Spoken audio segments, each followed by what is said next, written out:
Right now, residents around the capital region and beyond are saying their utility bills are getting more and more expensive. Some have tied that to inflation. Some are concerned about tariffs. Others tie it to electrifying the grid. The state's climate goals are at the crux of all of this. Some arguing they're making it more expensive.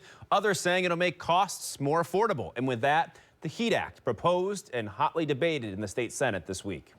And I'm going to tell you, it's just a total disaster for all New Yorkers. Our utility rates are eating us alive because we're on an oil and gas-based system. It's been a bumpy road keeping up with New York's climate goal timeline. Are we behind? Of course we're behind. No one could have predicted in 2019 that COVID, the upheaval from COVID, let alone the upheaval into the international market with energy. For some, like Senate Democrat Pat Fahey, the New York HEAT Act, which in part limits the expansion of gas infrastructure, is an avenue towards the state's transition away from fossil fuels and making energy more affordable.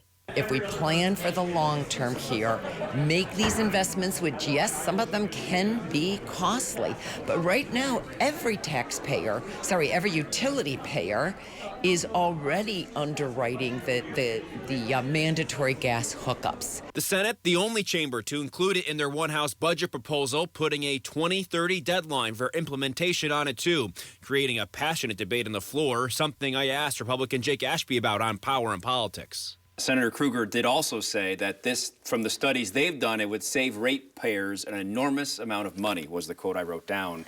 What do you make of that? I don't believe that, because I don't believe that the type of energy that they are willing to transition to, or that they would like to transition to, is sustainable at this point. Low and moderate income households would have their energy bills capped at 6% of their income under this legislation. And also something new, there's a 2-year community dialogue attached in the effort of getting feedback on this transition. I would think that the fact that people are leaving this state at the rate that they are would give them pause by continuing to pursue this, even at this rate, right? The Senate Republicans want to delay the climate law by a decade, but Democrats say climate-related disasters are costing too much now. We either make these investments now or we continue to pay billions upon billions for these weather-related disasters.